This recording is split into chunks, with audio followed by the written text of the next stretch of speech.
പാലായിൽ ജോസ് കെ മാണി തന്നെ വീണ്ടും മത്സരിച്ചേക്കും. മണ്ഡലം തിരിച്ചുപിടിക്കാൻ ജോസ് കെ മാണി വീണ്ടും കളത്തിലിറങ്ങണമെന്നാണ് കേരള കോൺഗ്രസ് എമ്മിലെ പൊതുവികാരം. പാലായിൽ തന്നെ മത്സരിക്കുന്നതിനോടാണ് LDF നേതൃത്വത്തിനും താൽപര്യം. കേരള കോൺഗ്രസ് പ്രാഥമിക സ്ഥാനാർത്ഥി ചർച്ചകൾ തുടങ്ങി. വടക്കൻ കേരളത്തിൽ ക്രൈസ്തവ കുടിയേറ്റ മേഖലകളിൽ പാർട്ടി സീറ്റ് ആവശ്യപ്പെടും. സെബാസ്റ്റ്യൻ കളത്തിങ്കൽ, ജോബ് മൈക്കിൾ എന്നിവർ വീണ്ടും അംഗത്തിനിറങ്ങും. തിരുവമ്പാടി, കുറ്റ്യാടി അടക്കം കൂടുതൽ സീറ്റുകൾ കേരള കോൺഗ്രസ് എം ആവശ്യപ്പെട്ടേക്കും. തെരഞ്ഞെടുപ്പ് ഒരുക്കങ്ങൾ ചർച്ച ചെയ്യാൻ ഈ മാസം ഉന്നതാധികാര സമിതി യോഗം വിളിക്കും.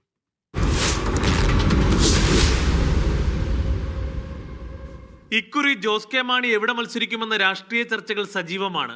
പാല ഒഴിവാക്കി കടുത്തുരുത്തിയിൽ മത്സരിക്കുമെന്ന അഭ്യൂഹവും ഉയർന്നിരുന്നു. എന്നാൽ KM മാണിയെ പതിറ്റാണ്ടുകളോളം നിയമസഭയിൽ എത്തിച്ച പാലായിൽ തന്നെ മത്സരിക്കാനാണ് ജോസ് കെ മാണിക്ക് താല്പര്യം. പാലായുമായുള്ള വൈകാരിക അടുപ്പമാണ് തീരുമാനത്തിന് കാരണം. മണ്ഡലം മാറി മത്സരിച്ചാൽ എതിരാളികൾ അത് ആയുധമാക്കും. തദ്ദേശ തെരഞ്ഞെടുപ്പിൽ പാലാ നഗരസഭാ ഭരണം നഷ്ടമായെങ്കിലും അടിസ്ഥാന വോട്ടിൽ ഇളക്കം തട്ടിയിട്ടില്ലെന്നും പാർട്ടി വിലയിരുത്തുന്നു. ത്രികോണ മത്സരം നടന്നാൽ ആശങ്ക വേണ്ടെന്നും നേതാക്കൾ ആത്മവിശ്വാസം പ്രകടിപ്പിച്ചു.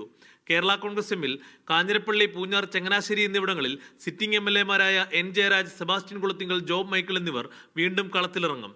കൂടാതെ തിരുവമ്പാടി, കുറ്റ്യാടി അടക്കം കൂടുതൽ സീറ്റുകളും കേരള കോൺഗ്രസ് എം ആവശ്യപ്പെട്ടേക്കും. തിരഞ്ഞെടുപ്പ് ഒരുക്കങ്ങൾ ചർച്ച ചെയ്യാൻ ഈ മാസം ഉന്നതാധികാര സമിതി യോഗവും വിളിക്കും. മീഡിയ 1 കോട്ടയം.